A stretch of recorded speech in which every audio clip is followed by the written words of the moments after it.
An ecologist for the monument. Thanks, Jackie. It's great to be here. I'm so pleased with this symposium and the community that it's building among scientists, researchers, land managers, indigenous communities, and the public. So it's great to be here. I've been with BLM for a year and a half, and I really value this opportunity to engage with this amazing landscape, and I value the learning that I've done and that I continue to do from all of you.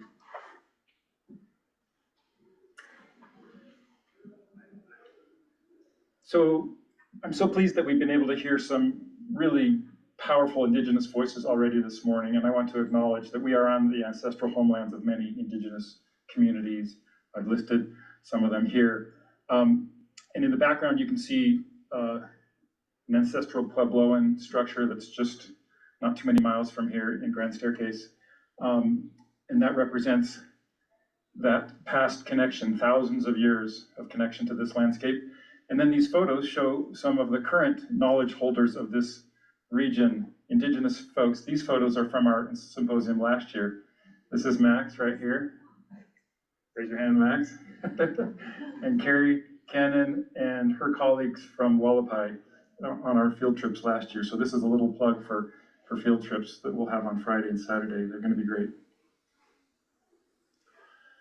So this is just a little overview. I'm going to skip over this and just jump right into the talk because we lost a little time with our technical challenges. What an amazing landscape. I want to, as the ecologist of this, for the BLM here, I want to just highlight some of the beauty of this landscape. And I'm a plant ecologist by training, so I'm going to focus a little bit on plants. This is also from our field trip last year. That's Grand Staircase, looking out over the Escalante River. Beautiful place. I'm going to talk just about some of the plant communities really briefly, just to remind us of what we have here. The pinyon juniper woodlands are really common across this landscape, and they're dominated by these two species, pinyon pine and Utah juniper. So I've got photos, photos of them here. Ooh, all right, one. With you can see the juniper seeds, berries on those trees on the left, and then the pine cones of the pinyon pine on the right here. Pinyon pine was such an important resource for indigenous communities and early settlers as well. The pine nuts that they provide. Shrublands are another common part of our landscape. Here I have some photos of sagebrush and shrub penstemon, atriplex, shadscale, and winter fat. I think the shrubs of Grand Staircase are just beautiful and powerful, and Richard's going to show folks how to make baskets out of some of the shrubs from this community over the next couple of days. Grasslands, somebody mentioned that these are the foundation of our ecosystem, and I like to think of them that way, as physically the foundation at the ground level, supporting lots of animals and ecosystem services, nutrient cycling, soil stabilization, just a whole bunch of really important things. Indian ricegrass, needle and thread, guyetta grass, sandhill muley, and bluestem in these photos. And then the stars of the show, the wildflowers, they're just starting to flower. Has anybody seen any wildflowers spring this year? I saw Jackie had a post of on iNaturalist of a wildflower just the other day. Cool. So these are about to burst into life in our landscape, and they are so fun to look at. So that was just a little tour, maybe one more. Oh, and then of course our riparian areas. I'm a riparian ecologist, I can't forget riparian areas. When you have water in the desert, it just creates these amazing landscapes. And then these rocky areas that are so common here, where plants eke out a living in such an amazing way. And I had to throw in this slide on the right. This is my backyard in Kanab. This is the old Highway 89 that used to go through Kanab. And that's asphalt right here.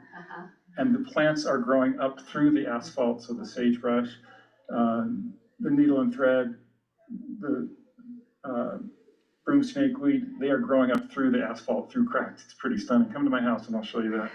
It's really fun to see that nature can reclaim these structures and maybe recapture that wilderness character that Kevin was just talking about over decades or centuries. So next I want to talk about science, and Fritz did a great job of laying out some of the goals and the ways that we can do science and research and increase our knowledge, including indigenous traditional ecological knowledge about these lands. So our goals are to, with science, I'm the science coordinator, so my job is to promote scientific research on the monument. And so our goals are to learn about these ecosystems that can help us better manage the land and guide the decisions that we make. It's also a lot of fun, isn't it, Sarah? Jackie? And I do want to mention, so now I'm going to talk about some of the science that's happening in this region. And first of all, I'm working with folks to document the ages of pinyon and juniper. There's some really old pinyon and juniper on our landscape. So at this site, a trail had been built and some branches had been cut. This is the Tilted Mesa mountain bike trail near Kanab. So since the branches were already cut, I just took some slices, and my colleague Bill Gray in Salt Lake helped me count the rings. And so there's 2 junipers. These are pairs. So that's the branch on that tree. That's a branch on that tree. This is a branch on this tree.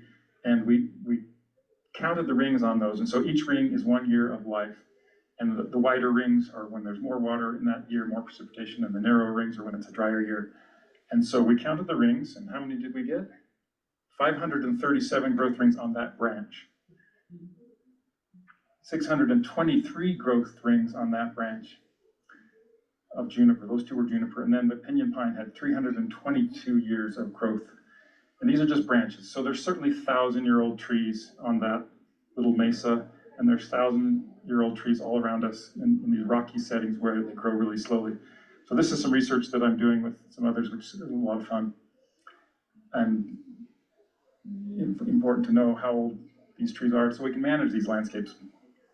I want to mention near Kanab, there's been an effort to protect this rare plant called Welch's milkweed, and it only grows in these really sandy areas. And there was an area near Kanab, near the Peekaboo Slot Canyon, where people were driving around in the sand and damaging this plant. And it's an herbaceous plant, so it puts up a stem every year with these beautiful flowers, the milkweed, typical round flowers. But then it dies. This is the above ground parts die. It's a perennial herbaceous plant. So the above ground parts look like this in the fall and in the winter. Actually, in the winter, they just blow away. So there's nothing there. So people were driving on the sand, not realizing that they were damaging this rare plant that grows nowhere else in the world. It only grows in a little bit of northern Arizona and southern Utah on these sand dunes, like coral pink sand dunes and the sand hills.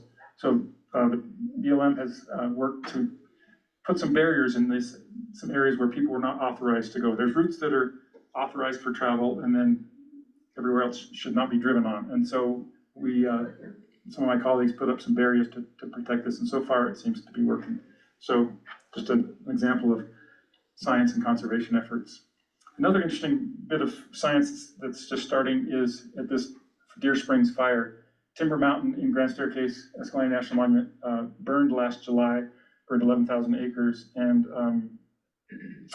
now we have the opportunity to study post-fire recovery. This is a picture of the fire. It's a pinyon juniper ecosystem. A lot of places there wasn't much left after the fire.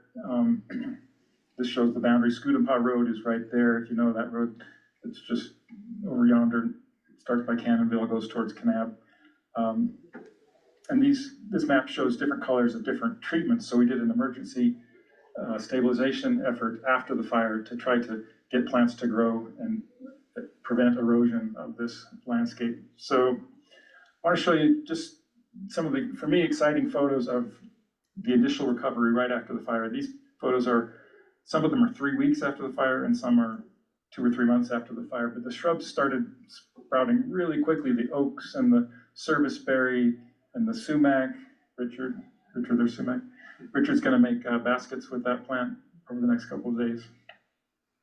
The herbaceous plants started sprouting really quickly. The forbs, the scurf pea, whoops. What did I do? The scurf pea started sprouting really quickly. That is there. The blue grama, lupin, and this thick spike wheatgrass started growing really quickly from underground stems. They can just send up stems right after the fire. It was really fun to see that happen. And so as I mentioned, we did this emergency stabilization, first of all with seeding. So here is a picture of the seeds on the ground. Some of these are seeds, some of them are just broken branches. Here shows some of the gullies that we're concerned about, these steep slopes where things have burned. So part of the area was chained after the seeding to help the seed get into the soil and to cover it and to slow down erosion. And some other areas were not chained. Here you can see a line between an unchained area and a chained area. The chaining means vehicles knock down the trees with a big chain. So we're really interested to study these things, the seeding, the chaining, the mastication, the areas with no mechanical treatment, the weed cover, steep slopes, whether there's erosion on these slopes or not, whether the washes get eroded more or whether they can trap sediment and rebuild floodplains. And so Sarah and others and Jackie are going to be studying that. So that's going to be a really fruitful endeavor as we learn from this fire. And these ecosystems naturally have the ability to recover from fire. Fire is a natural part of this ecosystem. You're also going to, at this symposium, you're going to hear some of the other research that's happening in the monument. Lots of talks about riparian areas, wildlife fencing, woody species invasion. So stay tuned for those. So I want to mention a couple ways you can get involved in Grand Staircase. You can volunteer. Kevin just gave an example of one volunteer project that Grand Staircase Escalante Partners is doing. You can join them. And their website is right there. I've created this website, the BLM, that gives ideas for citizen science. Our paleontology lab in Kanab uses volunteers. Does anybody volunteer there? Yeah. It's a great way to study and learn about dinosaurs and help with that research. I mentioned GSEP, dedicated hunters do a lot of some volunteer work. Southern Utah Wilderness Alliance has volunteer trips, as does Grand Canyon Trust. So go to these websites, take a picture of that if you want to get involved with volunteering on the monument or in the region. I mentioned iNaturalist. It's an online app that you can use to take pictures and document things. The cool thing is people will go in and identify plants or animals that you've taken a picture of, and you can learn from them. It's a free tool. Jackie and I and others like to go onto that and identify the work of other people as well and see what's been observed recently. In Kanab, we do some science talks. I can add you to that email list. Here's a list of some of the upcoming talks. Talk to me if you want to get on that email list. And a lot of the images that I've shown here are on a Flickr album. You can find me on Flickr to see these photos. And that's it. Thanks for your time, and yeah.